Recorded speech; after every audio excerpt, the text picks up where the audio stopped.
সুপ্রিয় দর্শক, আপনাদেরকে সালাম ও শুভেচ্ছা জানিয়ে শুরু করছি আজকের সাহিত্য সম্প্রীতি সভা অনুষ্ঠান। আজ আমাদের সাথে আছেন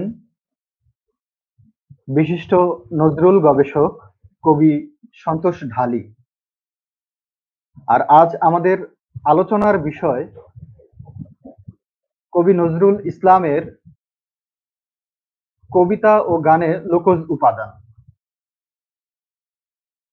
তো দর্শক, শুরুতেই যে কথাটি বলতেই হয়, বলতে আমি বাধ্য হচ্ছি এজন্যই যে কবি সন্তোষ ঢালীর এই বিষয়ে একটি প্রবন্ধ সদ্য প্রকাশিত হয়েছে, যা নজরুল প্রেমী মানুষের জন্য অত্যন্ত সমৃদ্ধ একখানা গ্রন্থ। আমার হাতে কিছুদিন আগেই বইটি এসেছে, আমার দেখার সুযোগ হয়েছে, আমি আপনাদের একটু প্রদর্শন করছি। আজ আমরা এই বইটার প্রেক্ষাপট, এই বইটা বের হওয়ার প্রেক্ষাপট, বইটার নামকরণের ইতিহাস এবং এই বইটার আলোচনা, পর্যালোচনা, কি কি উপাদান এতে সন্নিবেশন করেছেন গবেষক, আমরা সেই বিষয়টা জানার চেষ্টা করব। তো চলে যাচ্ছি আমরা কবি সন্তোষ ঢালীর কাছে। আপনি কেমন আছেন? হ্যাঁ, শুভেচ্ছা ফারুক। আছি ভালোই। আপনি কেমন আছেন? আমি ভালো আছি। এই আজকে যে বিষয়টা, এই বিষয়টা সম্বন্ধে আপনি একটু বলবেন প্লিজ। আজকের বিষয়টা সেটা হলো নজরুলের কবিতা ও গানে লোকজ উপাদান। জি। অনেক বড় একটা বিষয়, অনেক বিশদ আলোচনার দাবি রাখে। আর আরেকটা বিষয় হচ্ছে যে আমিও নজরুলের সমস্ত বিষয় সম্পর্কে যে সব বলতে পারবো অতটাও দাবি রাখি না। এই সংক্ষিপ্ত সময়ের মধ্যে যেটুকু আমার জ্ঞানে কুলায় বা আমার ওই অভিসন্দর্ভের ভিতরে যেটুকু আছে সেই সম্পর্কে কিছুটা আলোকপাত করতে চেষ্টা করব। যে আমি কেন এই বিষয় নিয়ে গবেষণা করছিলাম, কেন এই লোকজ বিষয়টা নিলাম, এইসব নিয়ে দু চার কথা বলবো আর কি। তো শুরুতেই যে বিষয়টা জানতে চাওয়া, সেটা হচ্ছে এই বইটার প্রেক্ষাপট। এই বইটার প্রেক্ষাপট সম্বন্ধে আমরা একটু জানতে চাই এবং নামকরণের বিষয়টা।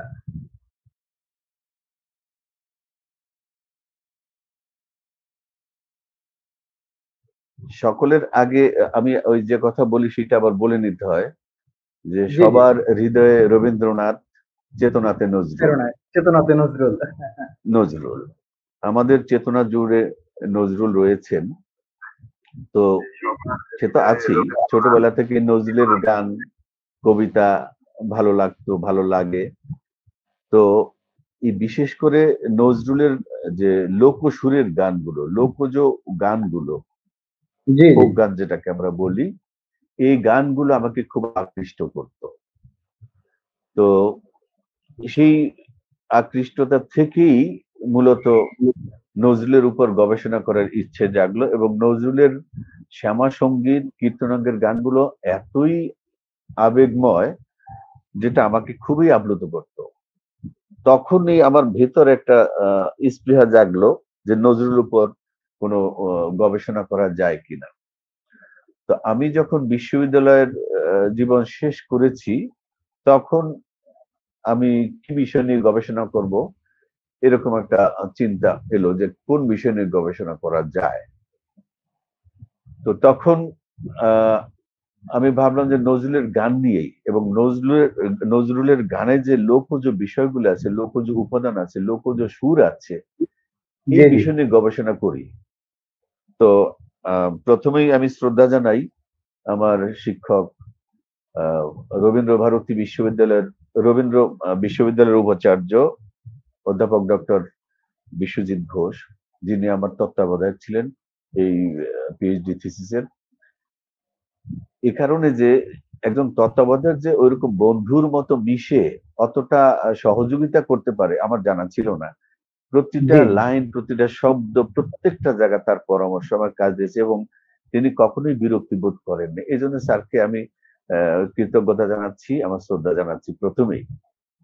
আরেকটা কারণ হচ্ছে আমরা এই আমি অনুষ্ঠানের পক্ষ থেকে স্যারের প্রতি কৃতজ্ঞতা জানাচ্ছি।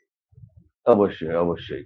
আমি স্যারের সাথে বিশ্বজিৎ ঘোষ স্যারের সাথে কথা বললাম যে জি, আহ, আমি তো এই বিষয়ের উপর গবেষণা করতে চাই। নজরুলের প্রথম হচ্ছে নজরুলের আহ, গানে লোকজ উপাদান বা এই বিষয় বললাম।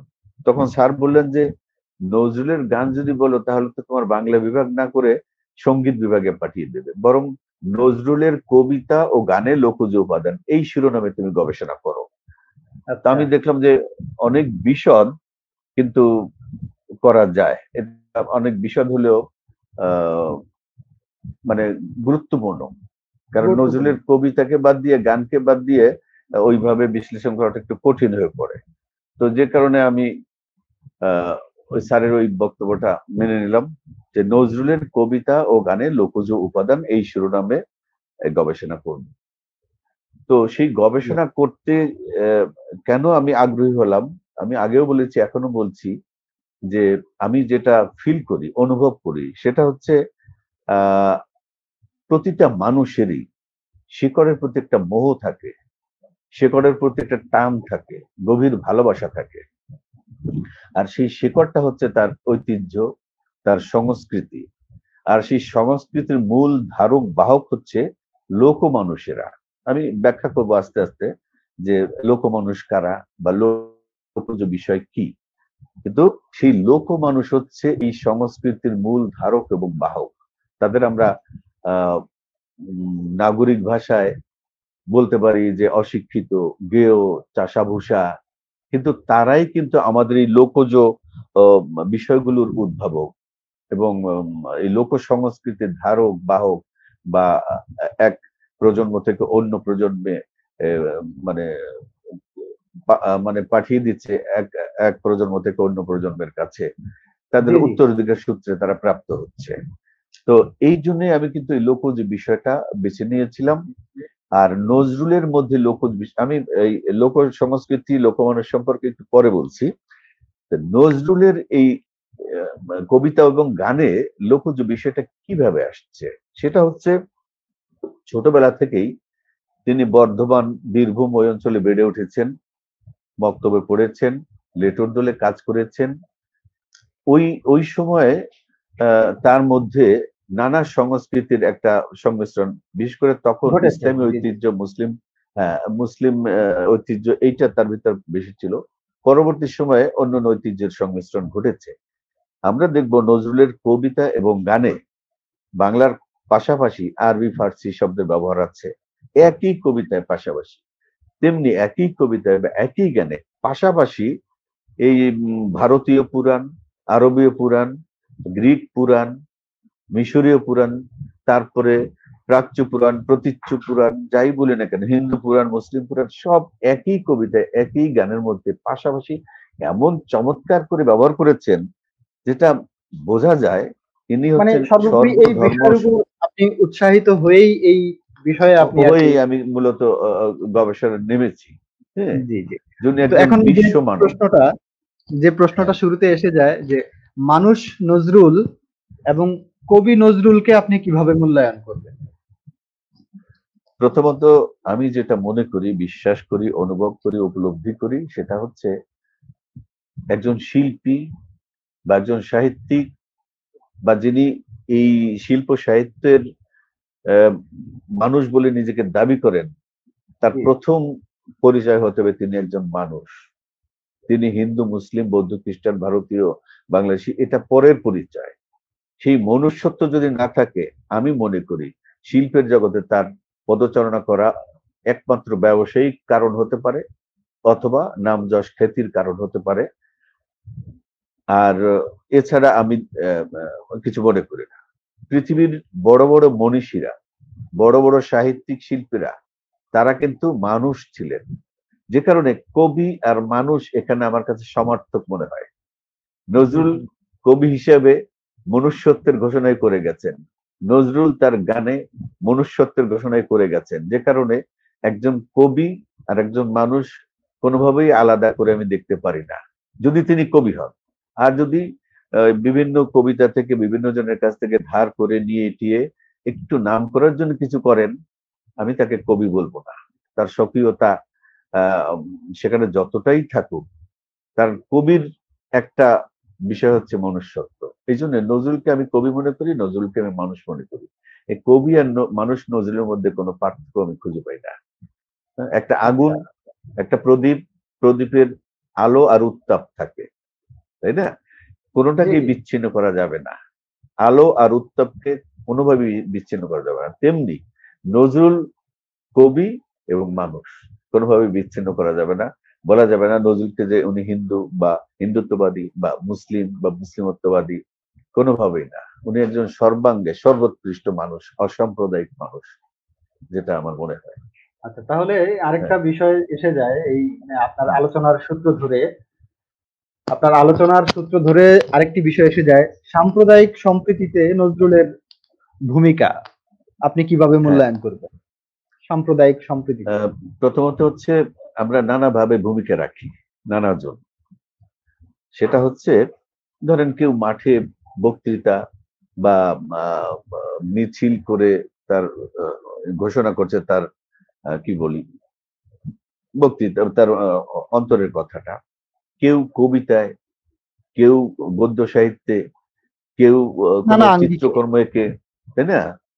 এই যে নজরুল হচ্ছেন এমনি একজন যোদ্ধাও ছিলেন স্বাধীনতার জন্য, আবার তিনি হিন্দু মুসলিম সম্প্রীতির জন্য নানা গান রচনা করেছেন, নানা কবিতা রচনা করেছেন।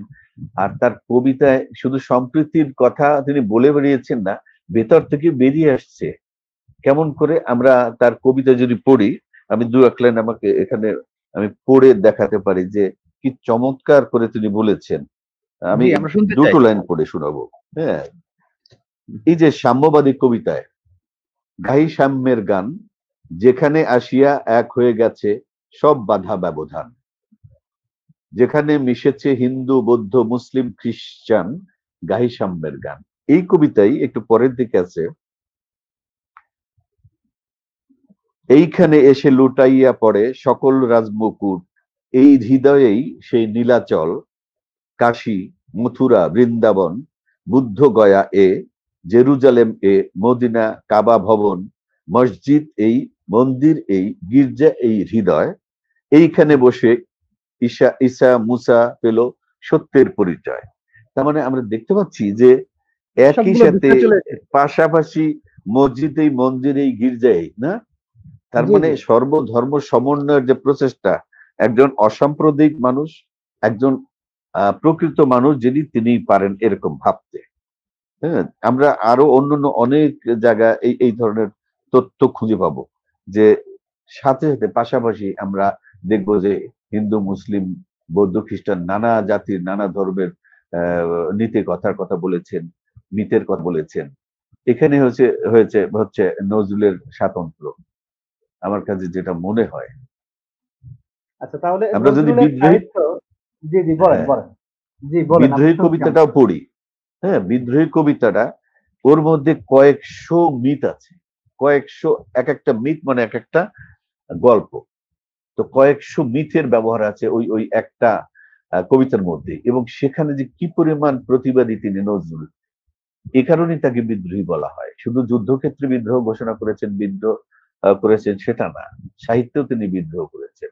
তার মানে একই সাথে একটা কবিতার মধ্যে প্রত্যেকটা পংক্তিতে কয়েকটা করে উদাহরণ আছে, যেমন সেখানে তিনি উদার হস্তে বিভিন্ন ধর্মের, বিভিন্ন দেশের, বিভিন্ন অঞ্চলের মিথ ব্যবহার করেছেন।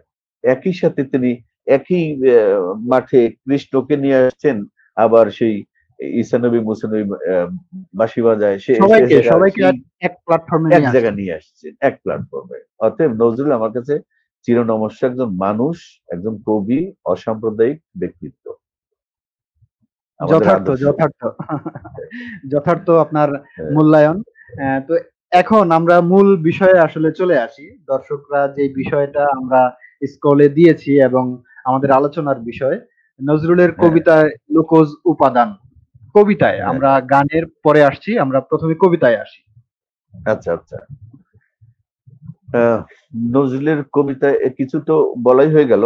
তো জি লোকজ জি। উপাদান বলতে গিয়ে যেটা প্রথমে বলতে হবে, আমি বলেছিলাম যে লোকজ উপাদানটা কি।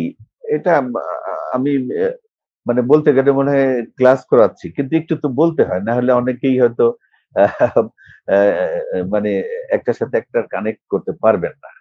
হ্যাঁ, এখানে যারা পণ্ডিত ব্যক্তি আছেন আমার সামনে, যারা শুনছেন, তাদের কাছে আগেই বলে নিচ্ছি, আমি তাদের জন্য বলছি যারা ওই লোকজ উপাদান বা লোক সংস্কৃতি সম্পর্কে একটু আহ, জানেন আপনি, মানে একটু জানেন। জানেন বা সামান্য একটু ধারণা দেয়া ধারণা ভালো, রাখেন। এই জন্য আর কি। প্রথমত হচ্ছে, আমি আগেই বলেছি লোক মানুষ। লোক মানুষ কারা? লালনকে ধরি লোক মানুষ। লালন সেই অর্থে প্রাতিষ্ঠানিক কোনো শিক্ষা ছিল না। লোকমানুষ বলতে আমরা আমরা নাগরিক ভাবে বলি অশিক্ষিত, তাই না? একটু আগে বললাম, কিন্তু আসলে তিনি অশিক্ষিত না। প্রাতিষ্ঠানিক ভাবে তার শিক্ষা নাই, তার সার্টিফিকেট নাই, কিন্তু স্বশিক্ষিত। আমরা এরকম আগেও একদিন বলেছি যে শ্রী চৈতন্য দেব, এই রামকৃষ্ণ পরমহংস দেব, লালন, এরকম অনেকেই আছেন, হ্যাঁ, যে তারা হয়তো কম শিক্ষিত বা প্রাতিষ্ঠানিক শিক্ষা নাই, কিন্তু স্বশিক্ষিত।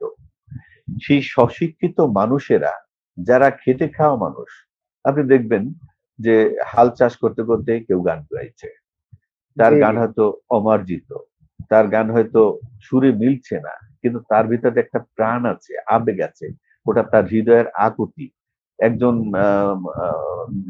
যে গরুর গাড়ি চালায়, সে গরুর গাড়ি চালাতে চালাতে তার দুঃখের কথাগুলো বলছে, যে মাছ ধরে জেলে, সে নৌকায় আহ মন মাঝি তোর বৈঠা নেড়ে আমি আর বাইতে পারলাম না, এরকম খাইতে কত পারলাম কিছু, না। তাই না? অর্থাৎ এই লোক মানুষ হচ্ছে সেই সমস্ত মানুষ যারা স্বশিক্ষিত, আকাশ বাতাস প্রকৃতি উদার মাঠ থেকে শিক্ষা গ্রহণ করে, মানুষের কাছ থেকে এমনি এমনি শিক্ষা গ্রহণ করে, এবং নিজের মতো করে একটা দর্শন সৃষ্টি করে তারপরে তারা গান করে বা কিছু লেখে। এই মানুষরা বেশিরভাগই পেশাজীবী, খেটে খাওয়া, হতে পারে কুলি, মজুর, মুচি, মেথর, হতে পারে ঘরামি, একেবারে নিম্ন জেলে, নিম্ন যারা। তাঁতি, হ্যাঁ, এদেরকে আমরা লোক মানুষ বলছি। কিন্তু সেই লোক মানুষরা যে সৃষ্টিগুলো করে গেছে, ওগুলো কিন্তু আমাদের একদম মাটির কথা। সম্ভবত রমেশ শীলের একটা গান আছে, মাটির মানুষ মাটি নিয়ে সারাদিন কাটাই, মাটির জন্য শেষ লড়াই, আমার পুরোটা মনে নাই, মাটির জন্যই শেষ লড়াই। তো সেই মাটির মানুষেরা, মানুষ মাটির সাথে যাদের সম্পৃক্ততা আছে, তাদের ভিতর থেকে তাদের হৃদয়ের শোক, দুঃখ, সুখ, আনন্দ, বেদনা, ব্যথা, বিরহ, কষ্ট, সব যখন নির্যাস ভাবে নিরেট ভাবে বেরিয়ে আসে, সেটা হয়তো ছন্দের মাত্রা ঠিক থাকে না, সুন্দর ভাষা হচ্ছে না, আধুনিক ভাষা হচ্ছে না, কিন্তু তার মধ্যে যে দরদটা, যে প্রাণটা আছে, কোনো মেকি কিছু নাই, নিরেট খালি। তো সেই ধরনের মানুষদের আমরা লোক মানুষ বলে।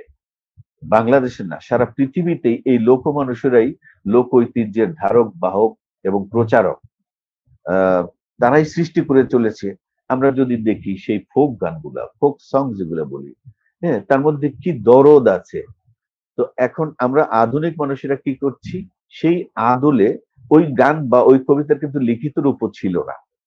আমরা যাতে লোক মানুষদের কথা বলছি, তারা তাদের যে রচনা, সেটা মুখে মুখে রচিত, মুখে মুখে প্রচলিত, মুখে মুখে প্রচারিত, হ্যাঁ, সেগুলো মানুষের কাছে এইভাবেই তাহলে থাকলো কি করে? তার কারণ হচ্ছে প্রাণের জিনিস। আমি যদি মন দিয়ে ভালোবেসে কিছু একটা করি, সেটা কিন্তু ভোলা যায় না। হ্যাঁ, প্রাণের জিনিস প্রাণেই থেকে যায়। আর যেটা প্রাণের জিনিসটা চাপিয়ে দেওয়া, হ্যাঁ, মেকি যদি মেকআপ দেয়, সেই মেকআপটা উঠে যায়। আর মেকআপ যদি না থাকে, নিজের ত্বকের উজ্জ্বলতা থাকে, সেটা কখনো উঠে যায় না। তো এই লোক ঐতিহ্য গুলো হচ্ছে প্রাণের, যে কারণে ওই সেই মানুষেরা যা রচনা করেছেন, আমরা বংশ পরম্পরায়, জাতি পরম্পরায়, কাল পরম্পরায়, পৃথিবীর বিভিন্ন গোষ্ঠী সেটা কিন্তু ধারণ করে আছে, এবং সেইটাকে ভিত ধরেই আমরা কিন্তু আমাদের সেটা শেকড়, হ্যাঁ, সেইটাকে ভিত ধরেই কিন্তু এই লোক সংস্কৃতির চর্চাটা বা করে ধারণা, থাকি। ওটা অন্তরে লালন করা। এখন কথা হচ্ছে এই লোকমানুষ যা সৃষ্টি করছেন তার লোক সংস্কৃতি। সেই লোক সংস্কৃতির মধ্যে নানা কিছু চলে আসে। এর মধ্যে ভাষা, শব্দ, তারপরে আমার খাদ্য, তারপর তৈজসপত্র বা ব্যবহার্য জিনিসপত্র। আপনি দেখবেন ঢাকা শহরের অত্যাধুনিক বাড়ির ফ্ল্যাটের মালিকরা অনেকে তার ঘরের মধ্যে একটা বাবুইয়ের বাসা রেখে দিচ্ছে, অনেকে তার ঘরের মধ্যে, কারণ বাবুইয়ের বাসাটা একটা শিল্প, কিন্তু এটাও লোকশিল্পের মতোই, যদিও বাবুই এটা লোক পাখি বলবো আর কি, আমি বললাম। তো ধরুন একটা একতারা রেখে দিচ্ছে, একটা পলো, মাছ ধরার পলো রেখে দিয়েছে, তাই না? কেন রেখে দিয়েছে? তার কারণ হচ্ছে ওইটা সে আমাদের মানে একদম সংস্কৃতির মূল জিনিস ছিল, এটা লোকজ একটা উপাদান। নজরুলের গানে কিন্তু এগুলো প্রচুর ব্যবহার করেছেন তিনি। হ্যাঁ, এই কবিতায় আছে, তার গানেও আছে প্রচুর পরিমাণে এই লোক শব্দ। তার মানেই বোঝা যাচ্ছে এই যে ঐতিহ্যের প্রতি, তারপরে মানে নিজের প্রতি, লোক সংস্কৃতির প্রতি নজরুলের একটা গভীর মমত্ব ছিল, যে কারণে তার সাহিত্যে সেটা তিনি প্রকাশ করেছেন। এখন কবিতায় লোক বিষয় কেমন করে আসছে?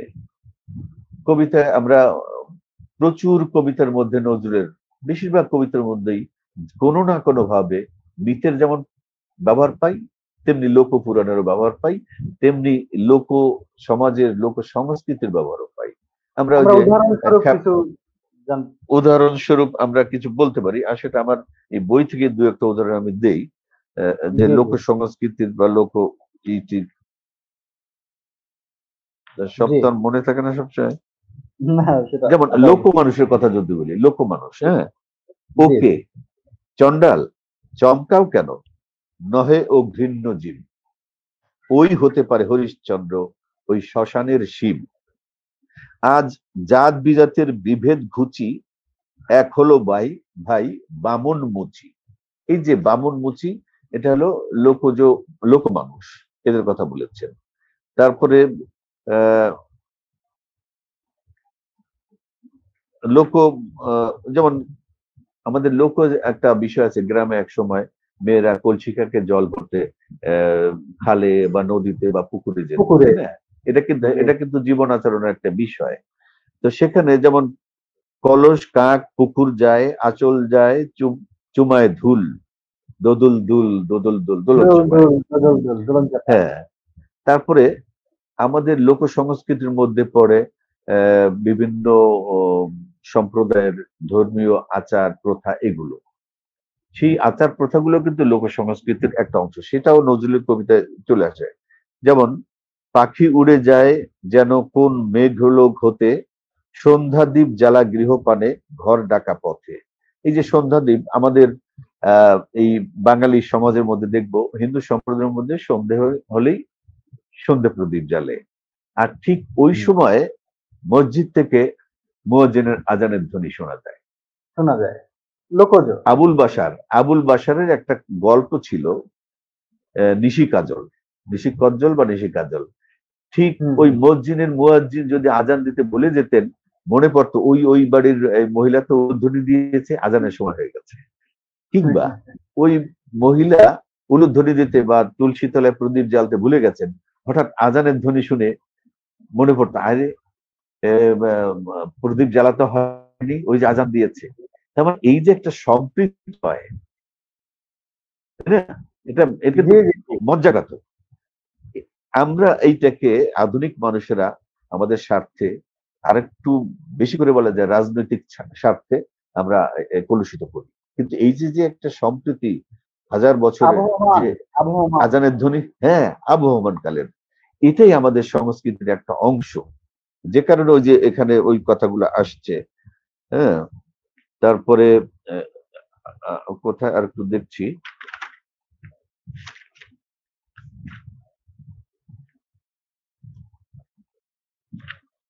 এইখানে যেমন আমরা খেপলা জাল আর ফেলবো না ভাই, একলা নদীর তীরে, আয় একসঙ্গে ভাই 7 লাখ জেলে, ধর বেড়া জাল ঘিরে। এর মধ্যে লোকজ মানুষের কথা আছে, ভয়ঙ্কর প্রতিবাদ আছে, তাই না? জি জি। খেয়াল করব, আয় একসঙ্গে ভাই 7 লাখ জেলে, ধর বেড়াজাল ঘিরে। বেড়াজাল ঘিরে তাদের ধর, যারা আমাদের শোষণ করছে। কিন্তু এরা কিন্তু লোকমানুষ, কিন্তু লোকমানুষের ক্ষোভটা এখানে প্রকাশ পেয়েছে। তারপরে লোকমানুষের কথা আমরা আমাদের তাদের চৈত্র জীবিকার সংক্রান্ত, উপর অবলম্বন করে। হ্যাঁ হ্যাঁ হ্যাঁ তাদের হ্যাঁ, জীবিকা উপকরণের সাথে মিলিয়ে নজরুল এই লোকজ উপাদানটা ব্যবহার করেছে সাহিত্যে। ব্যবহার করেছেন। তার মানে উনি যে ব্যবহার করেছেন শুধু ব্যবহার করার কারণে ঐতিহ্য ভালোবেসে তা না, তার মধ্যে একটা মেসেজ দিয়েছেন, একটা প্রতিবাদ দিয়েছেন। এইগুলো হচ্ছে আমাকে খুব বিস্মিত করেছিল। এই ওইরকম বহু কবিতা কিন্তু এরকম, পৌষের বেলা শেষ, পুরী জাফরানি বেশ, মরা মাচানের দেশ, করে তোলো মশগুল ঝিঙে ফুল। কথাটা কি, মানে তো আমরা জানি গ্রামের কৃষক শ্রমিক বা গৃহস্থরা কি করে মাচা দেয়, সেখানে ঝিঙে লতা, লাউ লতা, চিচিঙ্গা ফলায়, তাই না? অর্থাৎ তাদের লোক জীবনের প্রসঙ্গ এখানে আসছে, কিন্তু সেখানে আসছে কি মরা মাচানের দেশ। একটু একটু কিন্তু ইঙ্গিত দিয়ে গেছেন যে আমাদের দেশটা কেমন, মরা মাচানের দেশ। এখানে সবাই ঘুমিয়ে আছে, জাগ্রত হতে পারছে না। তার মধ্যে দিয়ে হঠাৎ একটা মেসেজ তিনি দিয়ে দেন। কুলি তার কবিতা কবিতায় তো, আরেকটা কবিতা আছে, হ্যাঁ কুলি কবিতা তো একেবারে লোকজ উপাদানে হ্যাঁ হ্যাঁ হ্যাঁ হ্যাঁ, নগর সেটাই নগর সেটাই। কেন্দ্রিক। হ্যাঁ, দেখুন সেদিন বলে এইখানে একটা, কুলি বলে এক বাবু। হ্যাঁ হ্যাঁ জি। হ্যাঁ, এইখানে একটা কবিতা একটু কয়েকটা লাইন, যেমন হুকোর জল আর ভাতের হাড়ি, ভাবলি এতে জাতের জান, তাই তো তাই তো বেকুব, করলি তোরা এক জাতিকে 100 খান। আবার করছি, হুকোর জল আর ভাতের হাড়ি, খেয়াল করবেন, ভাবলি এতেই জাতির জান, তাই তো বেকুব, করলি তোরা এক জাতিকে 100 খান। কি চমৎকার না? এই যে অবশ্যই লিখছে অবশ্যই। তারপরে, এখন এখন দেখিস দেখি ভারত ভারত জোড়া, জোড়া। পচে আছে বাসি মরা, মানুষ নাই আজ, আছে শুধু জাত শিয়ালের হুক্কা হুয়া। জাত মানুষ জাত নাই সে আজ শিখে তোলা দেয়ালের। রবে, জাত সে শিখে তোলা রবে, কর্ম নিয়ে বিচার হবে, তারপর বামুন চাড়াল এক গোয়ালে, নরক কিংবা স্বর্গে যাবে। জাতের নামে বজ্জাতি, তাই না? কি বিশের বাসী, দুর্ধর্ষ বিশের কথা। বাসী। সেইটাই সেইটাই, বিশের বাসী। তো এই ধরনের অসংখ্য উদাহরণ কিন্তু নজরুলের কবিতায় গানে আছে, যেখানে তিনি লোকজ উপাদান, লোকজ বিষয়, লোক সংস্কৃতির ব্যবহার করেছেন ভালোবেসে, এবং ওই লোক সংস্কৃতি গুলো তার বিদ্রোহের, বিপ্লবের, প্রতিবাদের হাতিয়ার হয়ে উঠেছে অনেক জায়গায়। জি জি। এ কারণেই নজরুলের কবিতা আমাদেরকে ভাবায়, কারণ ওটা আমাদের একদম আহ শিকড়ের কথা বলেছে। এই জন্য আমাদের কিন্তু এত ভালো লাগে। জি। হ্যাঁ তাহলে এবার আমরা তারপরের বিষয়টা আমরা যেতে পারি যে হ্যাঁ নজরুলের এতক্ষণ তো আমরা গানের মধ্যে কবিতার মধ্যে ছিলাম, তাহলে গানে কি কি হ্যাঁ। লোক উপাদান সে ব্যবহার করেছে?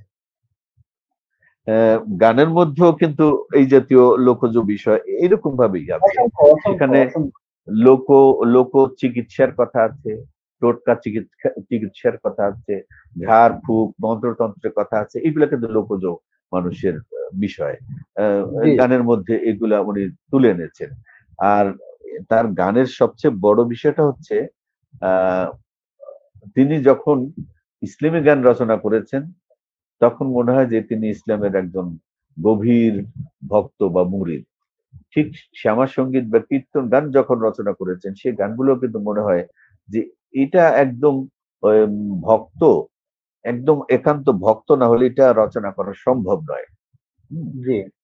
আহ, আমরা তো আজকে আপনার কাছ থেকে শ্যামা সঙ্গীত শুনবো আশা করি। আচ্ছা, ফোক গান দেখি শোনাবো। আচ্ছা আচ্ছা। যেটা বলছিলাম, জি জি। মানে তার গানেও এরকম হিন্দু মুসলিম এক গানেই, হযরত মুহাম্মদ থেকে শুরু করে, নবীজি থেকে শুরু করে শ্রী চৈতন্য শ্রীকৃষ্ণ চলে আসছে একটা গানের মধ্যে। এটা একটা, মানে এই মিশ্রণটা করাটা কত বড় একটা, হ্যাঁ হ্যাঁ, অসাধারণ একটা কাজ, সেটা নজরুলের পক্ষে সম্ভব ছিল।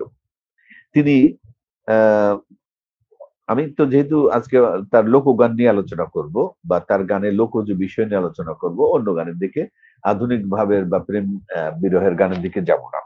এই লোকগানের মধ্যে কোন ধরনের আছে, যেমন ইসলামী সঙ্গীত আছে, হামদ আছে, নাদ আছে, মুর্শিদি, মারফতি, এগুলো আছে। আবার তেমনি আহ শ্যামা সঙ্গীত আছে, কীর্তন গান আছে, ভজন আছে।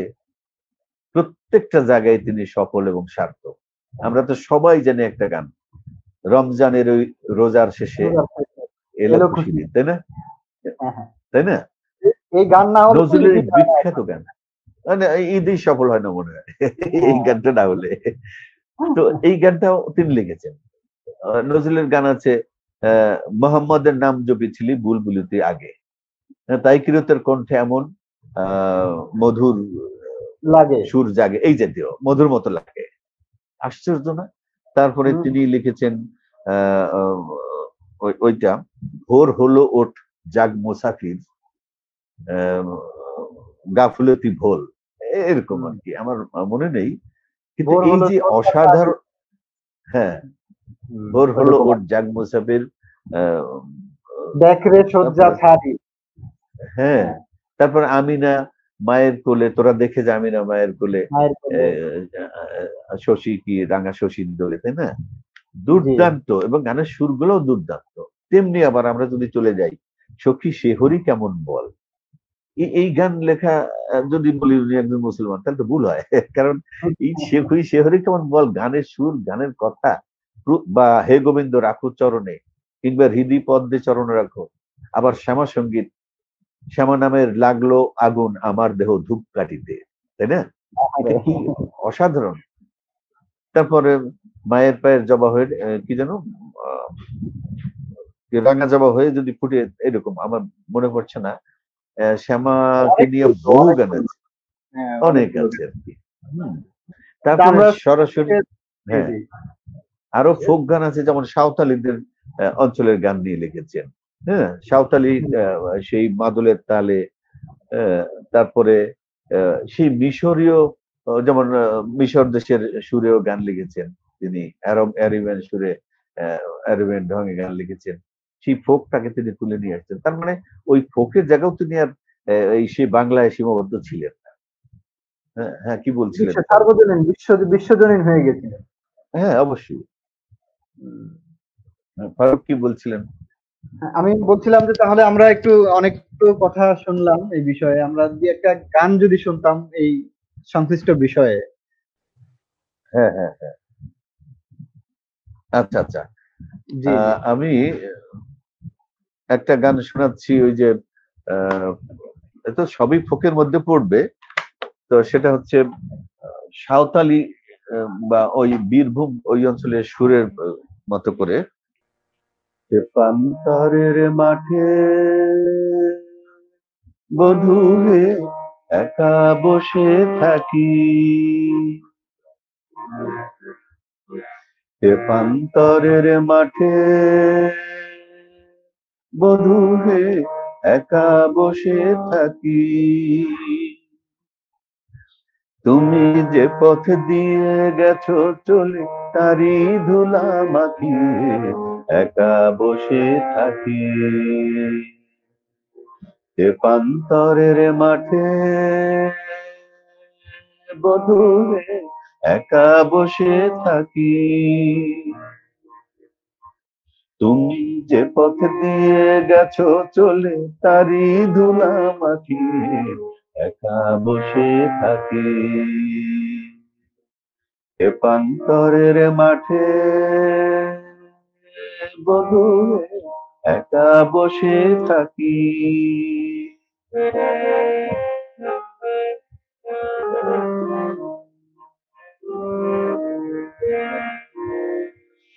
যেমন পা ফেলেছ গেরি মাটি রাঙা পথের ধুলাতে, তেমনি করে আমার বুকে চরণ যদি বোলাতে, যেমন পা ফেলেছ গেরি মাটি রাঙা পথের ধুলাতে, তেমনি করে আমার বুকে চরণ যদি বোলাতে, আমি খানিক জ্বালা ভুলতাম ওই মানিক বুকে রাখি, একা বসে থাকি তেপান্তরের মাঠে গধূলি, একা বসে থাকি।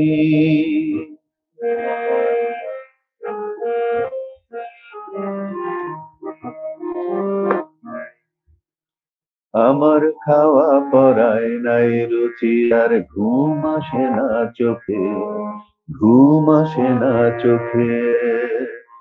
আমি বাউরি হয়ে বেড়াই পথে, দেখে হাসে পাড়ার লোকে, হাসে পাড়ার লোকে। আমার খাওয়া পড়ায় নাই রুচি, আর ঘুম আসে না চোখে, ঘুম আসে না চোখে। আমি বাউরি হয়ে বেড়াই পথে, দেখে হাসে পাড়ার লোকে, হাসে পাড়ার লোকে। আমি তাল পুকুরে যেতে নারি, একি তোমার মায়া হে, ওই কালো জলে দেখি তোমার কালো রূপের ছায়া হে। আমার কলঙ্কিনী নাম রটি, তুমি দিলে ফাঁকি, একা বসে থাকি তেপান্তরের মাঠে বধূরে, একা বসে থাকি। তুমি যে পথ দিয়ে গেছো চলে, তারি ধুলা মাখি, একা বসে থাকি তেপান্তরের মাঠে বধূরে, একা বসে থাকি, একা বসে থাকি, একা বসে থাকি। ঝুমুর আপনার এই তালের গান, গান।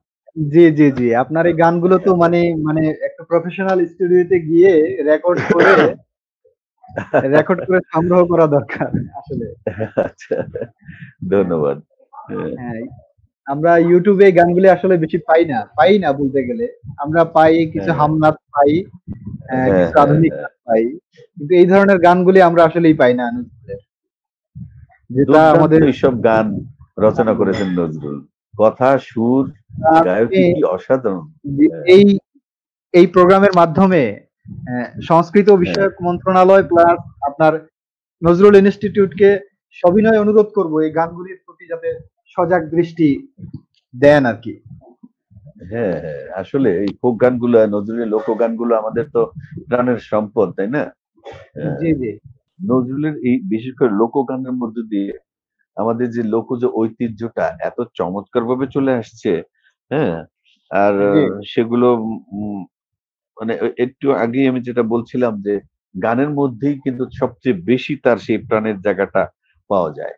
এবং ওই যে মরমী গানগুলো, বাউলঙ্গের গানগুলো, সেগুলো একটা গানের কথা উল্লেখ করি। আমি ভাই খ্যাপা বাউল, আমার দেউল, আমারই এই আপন দেহ, আমার এ আহা, প্রাণের ঠাকুর নহে সুদূর, অন্তরে মন্দির গেহ। এই এই যে কথাগুলো, কিংবা আকাশের আরশিতে ভাই পইড়াছে মোর মনের ছায়া, ওরে ও পথের বাউল, ঘরের কোনায় কিসের মায়া। এই কিন্তু পুরো বাউলদের মানে সেই আহ জীবনানন্দ। কি বলে লালন বা অন্য যে মরমী সঙ্গীত যারা রচনা করেছেন তাদের চেয়ে কম না এই গানগুলো আর কি। এই গানের যে মেসেজ গুলো বাউলরা যেটা করেছে।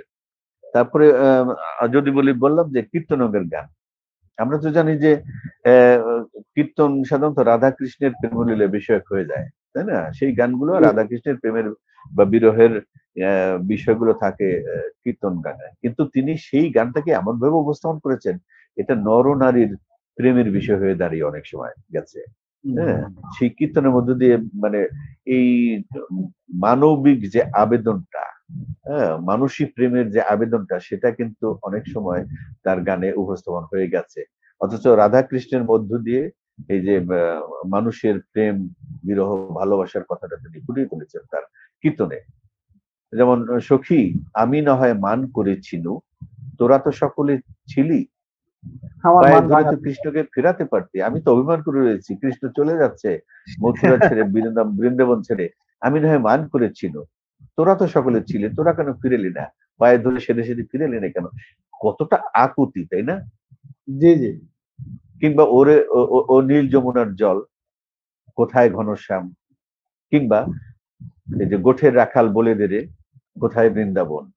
হ্যাঁ, অসম্ভব অসম্ভব চমৎকার চমৎকার গান। মানে আমিও কিন্তু এই মিলিয়ে মিশিয়ে হিন্দু মুসলিম সব একসাথে এই বলছি, কারণ চিত্রকল্পগুলো, হ্যাঁ, জি, জি। এবং যখন যেটা মনে চিত্রকল্পগুলো আসছে। আসলে সার্থক লোকজ উপাদান। অবশ্যই অবশ্যই অবশ্যই, হ্যাঁ, তার চিত্রকল্পগুলো সবই কিন্তু সেই ওই লোকজ উপাদান থেকেই উঠে আসছে, যে কারণে আমরা আমাদের আমরা আরো আরো হ্যাঁ, দুই একটি গান শুনতে চাই আমরা আসলে। আমি একটা একটা তো গাইলাম বীরভূম অঞ্চলের ওই সুর বা সাঁওতালি ঝুমুর তালের। আমি জি, এবারে চেষ্টা করছি একটা ভাটিয়ালি ফোক গান গাইতে। গানটা দেখি, চেষ্টা করছি। হ্যাঁ। শুনছি আমরা। কুচ বরণ কন্যা রে তার মেঘ বরণ কে,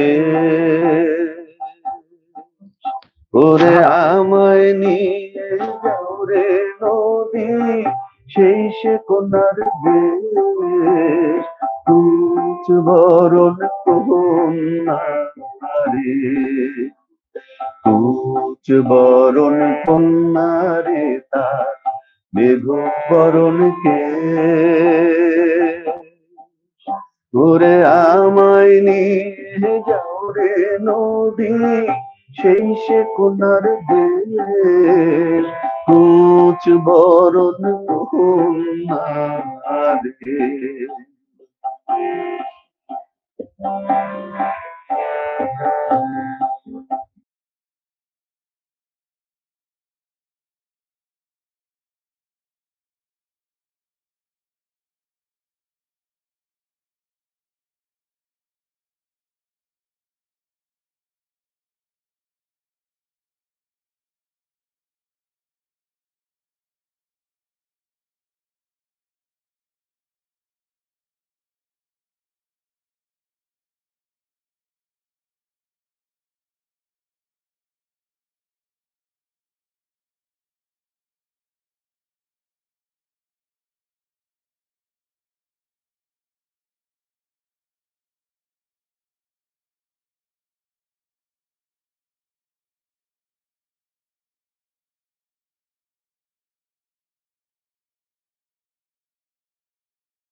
কুচ বরণ কন্যা রে।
কুচ বরণ কহুম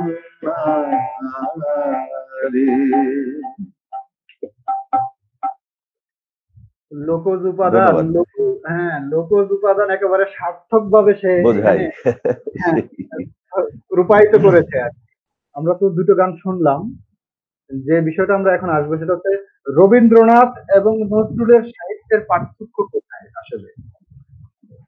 আহ, আমার তো আগেও বলেছি যে পৃথিবীর সমস্ত সাহিত্যিক, সমস্ত শিল্পী, তাদের চিন্তার একটা সূত্র আছে, সেখানে বিচ্ছিন্ন কোনো কিছু নাই। হ্যাঁ, পৃথিবীর ঠিক, সমস্ত নদীরা কিন্তু একটার সাথে একটা সম্পর্ক। সংযুক্ত, তাই না? একই মোহনায় গিয়ে একই মিলিত হয়েছে। মিশছে, সেই ধরি এটা বঙ্গোপসাগর, ওইখানে সেই আবার এক সাগরের সাথে এক সাগরের সম্পৃক্ততা, যে কারণে সাহিত্যে যারা সাহিত্যিক যে জীবনগুলো তুলে আনেন, হয়তো বিভিন্ন দেশের বিভিন্ন প্রেক্ষাপটে, কিন্তু সেই জীবন একই মানুষের কথা, সেই মানুষেরই সুখ দুঃখের কথা বলে। সেখানে রবীন্দ্রনাথ আর নজরুলের সাহিত্যের পার্থক্য, প্রকরণগত কিছু পার্থক্য আছে, হ্যাঁ, উপস্থাপনগত কিছু পার্থক্য আছে, কিন্তু সবাই মানুষের কথা বলেছেন। রবীন্দ্রনাথও, নজরুলও দুজনেই অসাম্প্রদায়িক চেতনার ছিলেন।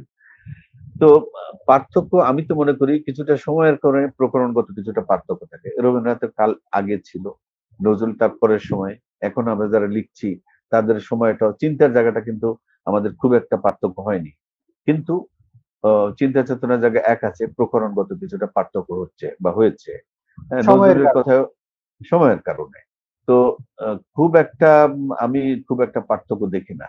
তার কারণ হচ্ছে ওই সময়ে, ওই সময় রবীন্দ্রনাথের কাছে বা সামনে যে সমস্যাগুলো সমাজের ছিল, বা যে সমস্ত মনে করেছেন যে এই সময়ে এর উপযোগী, তিনি সেইভাবে লিখেছেন।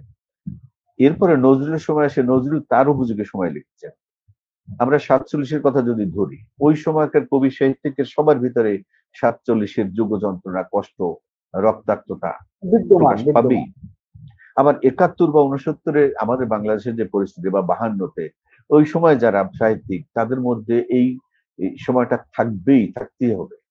কিন্তু সব সব সাহিত্যের মূল কিন্তু সেই মুক্তি, সেই মানব মুক্তি, সেই মানুষের আহ মঙ্গলের কথা, তাই না? কিন্তু মানুষের কল্যাণের উপস্থাপনটা কথা ভিন্ন ভিন্ন, কল্যাণের কথা। উপস্থাপনটা হয়তো ভিন্ন ভিন্ন প্রকরণে, ভিন্ন ভিন্ন আঙ্গিকে, যে উপস্থাপিত কারণে হয়েছে। আর নজরুলের সাথে রবীন্দ্রনাথের তো একটা আত্মিক সম্পর্ক ছিল। আত্মিক মানে এই অর্থে গুরু শিষ্য। রবীন্দ্রনাথকে গুরু মনে করতেন, গুরু শিষ্যের সম্পর্ক। হুম?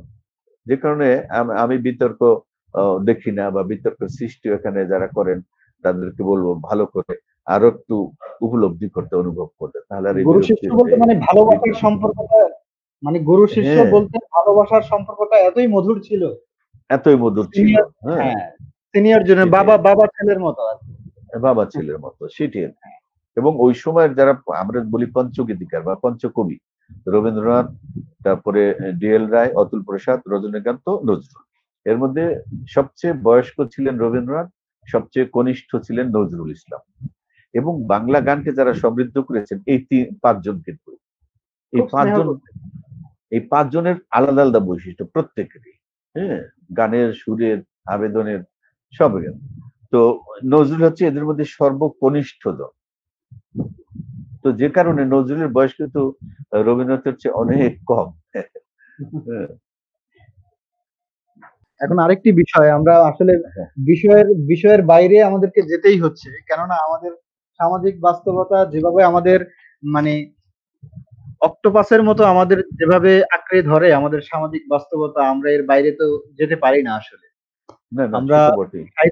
সাহিত্য নিয়ে কথা বলছি, হুম, একটা বিষয়কে নিয়ে কথা বলছি, কিন্তু পাশাপাশি আমাদের সমসাময়িক বিষয় আমাদেরকে টাচ করে যায়, আমাদের স্পর্শ করে যায়, যে বিষয়টা আসলে মানে প্রাসঙ্গিক ক্রমে এসে যায়। এই যে সমাজে আমাদের, বর্তমান সমাজে না, আগে থেকেই অনাদিকাল থেকেই বিষয়টা চলে আসছে। মাঝে মধ্যে খুব বেশি মাথাচাড়া দিয়ে ওঠে, আবার মাঝে মধ্যে একটু আহ, মি- একটু একটু মিউচুয়ালে থাকে আর কি।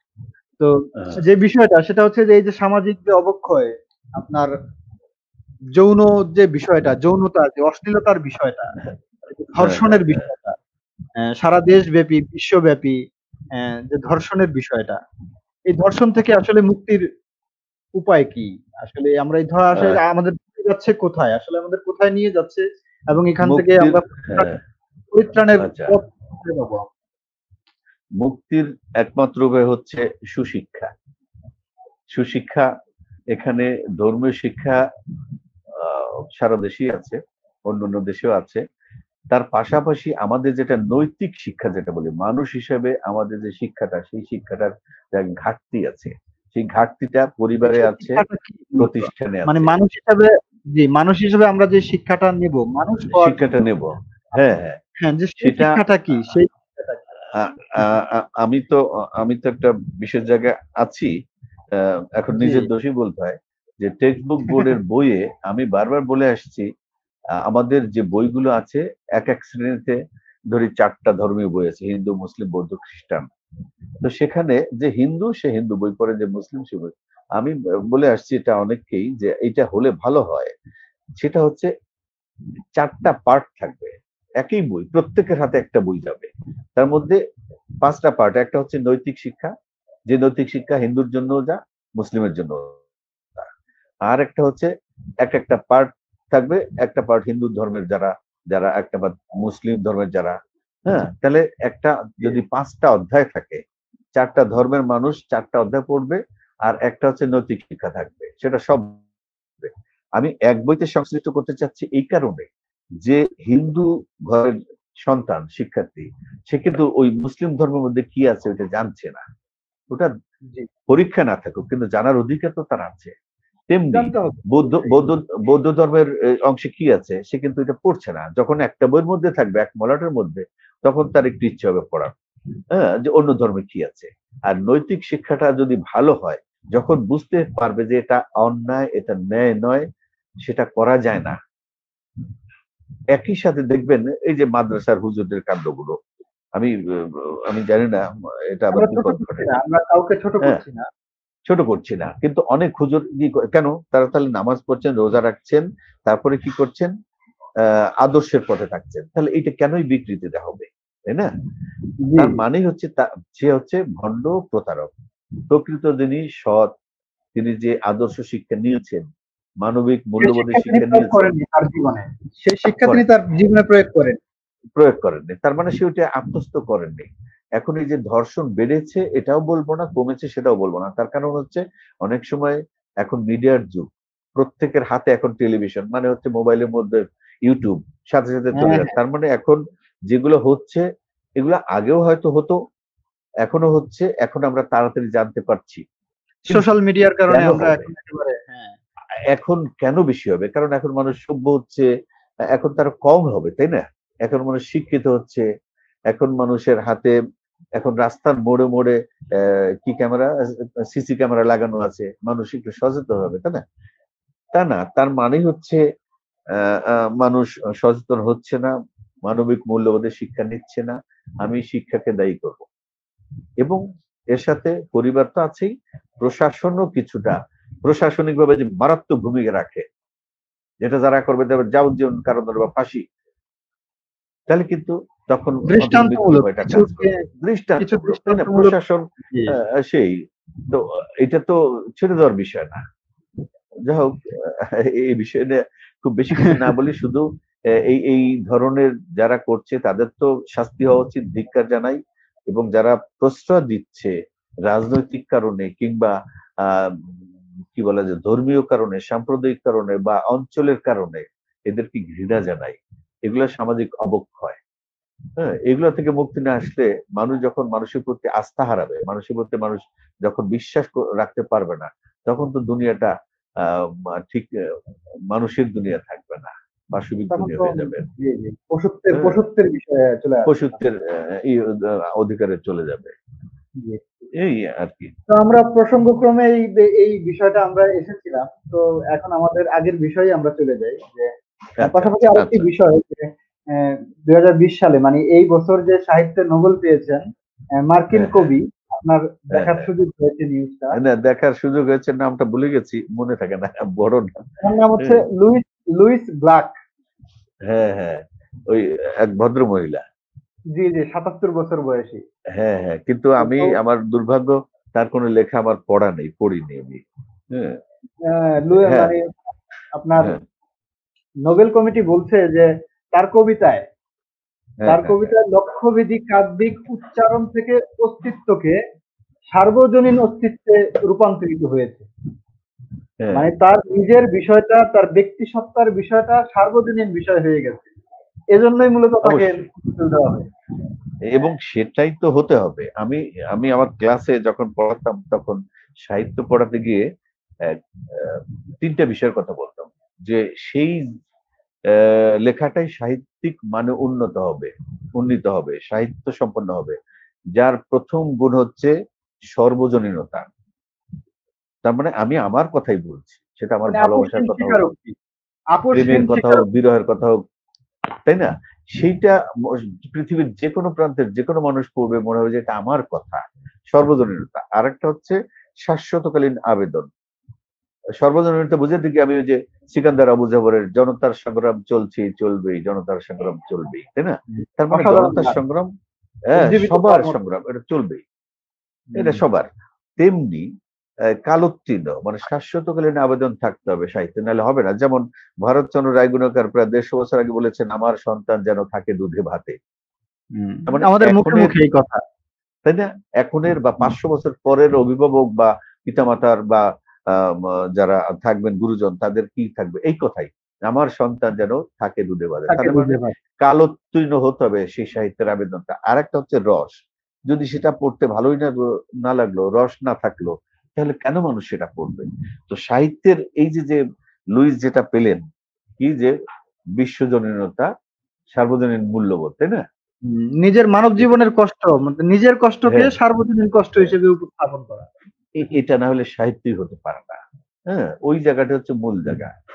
এই মানে একটু আগে আপসহীন আমি যেটা স্বীকারোক্তি, বললাম। হ্যাঁ, আপসহীন স্বীকারোক্তি। আবশ্যিক স্বীকারোক্তি। তার মানে হচ্ছে যে আমি যখন আমার কথাটাই বলছি, সেটা শুধু আমার কথা হলে, আমি যদি বলি আবার খিদে পেয়েছে, ওটা সাহিত্য হচ্ছে না।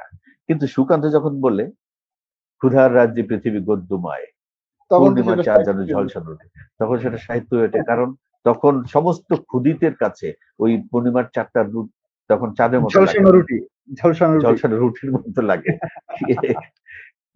এই হচ্ছে সাহিত্য আর কি। তো এখন আপনার পাশাপাশি সময় কিভাবে কাটছে আপনার একটু শুনতে হবে আমাদের, কারণ আহ, শুনতেই যেহেতু আমরা বসেছি, দর্শকরাও শুনতে বসেছে। আপনার সময় এখন মানে কিভাবে সময়টা প্রথম হচ্ছে সকালবেলায় অফিসে চলে যাই, হুম। সন্ধ্যের সময় ফিরি, তারপরে এতই ক্লান্ত হয়ে পড়ি, তখন আর এই হারমোনিয়াম ধরে গান করতে ইচ্ছে করে না। আর লেখালেখি করতে হতে মন বসে না, কারণ কবিতা লেখা যায়, গান লেখা যায়, কিন্তু গল্প বা প্রবন্ধ বা উপন্যাস লেখার জন্য যে সময়ের, মনোনিবেশ। হ্যাঁ, একটা কন্টিনিউয়াস একটা প্রসেস, সেটা সময় তো যাচ্ছে। হয় না, তাই না? আমি যখন উপন্যাস লিখবো, তখন উপন্যাসের চরিত্র পাত্রপাত্রী তখন আমার চারপাশ দিয়ে আমি দেখতে পেতাম বা পাই। তো একদিন পরে যদি বসি, তখন ওই ওরা দুষ্টুর মতো চলে যায়। তো এই জন্য আমার এখন ওই গল্প উপন্যাস খুব একটা হচ্ছে না। এই লকডাউনে একটা উপন্যাস অর্ধেকের মতো লেখা ছিল, আর বাকি আরো কিছুটা লিখেছি, পূর্ণ হয়নি। এটা রম্য উপন্যাস। আমার জানা মতে বাংলাদেশে রম্য উপন্যাস লেখা হয়নি। হ্যাঁ, ডিরেক্ট একদম রম্য গল্প অনেক হচ্ছে বা হচ্ছে, হ্যাঁ, কিন্তু সৈয়দ আমাদের, মুস্তফা আলীর গল্প না, আছে সেটা ওই সময় সৈয়দ মুজতবা ওই আলী, সময়। তারপরে হ্যাঁ, তারপরে আমরা যদি রাজশেখর বসু, পরশুরাম, আহ, এই সময় কিছুটা হয়েছে জি, তারাপদ জি, জি। রাগতে। কিন্তু বাংলাদেশে বাংলাদেশ উপন্যাস সৃষ্টি হওয়ার নিরেট, পরে একদম কি বলে যে রম্য রম্য উপন্যাস, উপন্যাস। আমি সেইটা লিখতে চেষ্টা করছি। এটা প্রায় শখানেক পৃষ্ঠার মতো বই আকারে হবে, আরো শখানেক পৃষ্ঠা আমার লিখতে হবে। হ্যাঁ, কিন্তু সেটা সময়টা পাচ্ছি না। হ্যাঁ, না, এর এটা মধ্যে একটু হয়। সময় বের করে নিতেই হবে, কারণ এটা আরজি আসলে আপনার প্রতি। আমাদের আরজি এটা, এর না, মধ্য লিখতে থেকেই পারলে, সময়টা বের করে হ্যাঁ, এটা আসলে লিখতে পারলে আমাদেরকে হতো। দিয়ে যেতে হবে, এই বই আমাদের দিয়ে যেতে হবে।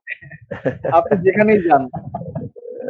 না, এটা আমার মনে হয় যে খারাপ হতো না। জি, সাহিত্যিক জি। মানে কতদূর কি হবে যাবেন জানি না, কিন্তু যে পুরো নিছক ডিরেক্ট একটা রম্য বিষয় নিয়ে উপন্যাস, সেটা আমি দেখি না আর কি সেই। এই চেষ্টাটা করছি, দেখি সময় পেলে লিখবো। আমরা আশায় রইলাম, সেই সেই কাজের আশায় রইলাম, আমরা সেই কাজটা হাতে পাবো, আমরা সেই আচ্ছা, আশায় রইলাম। ধন্যবাদ, মনে এখন থাকবে, তো আমরা চেষ্টা করবো। অনুষ্ঠানের একেবারেই শেষ পর্যায়ে চলে এসেছি, একেবারেই শেষ আচ্ছা, পর্যায়ে আচ্ছা। চলে এসেছি। আমরা আরেকটি গান শুনবো এবং আপনার বিদায় নেব আমরা আমাদের এই অনুষ্ঠান থেকে, যদি আপনার একটা কষ্ট না হয়। না, পুরো গান না গেয়ে একটু একটু শুনাই, মানে ওই নজরুলের যে মানে ফোকের বিষয়টা কিভাবে বিভিন্ন জায়গায়, যেমন জি জি জি কীর্তন, জি। একটা কীর্তনের অল্প একটু শুনাই, খুব বেশি না হুম, শোনাই। জি, শুনছি। একেবারে এত চমৎকার, হয়তো শুনছেন। আমরা কয়েকটা গানের মুখ শুনবো আর কি। দু তিনটা গানের একটু মুখ দিলে আচ্ছা, হয়। আচ্ছা, আচ্ছা। জি জি।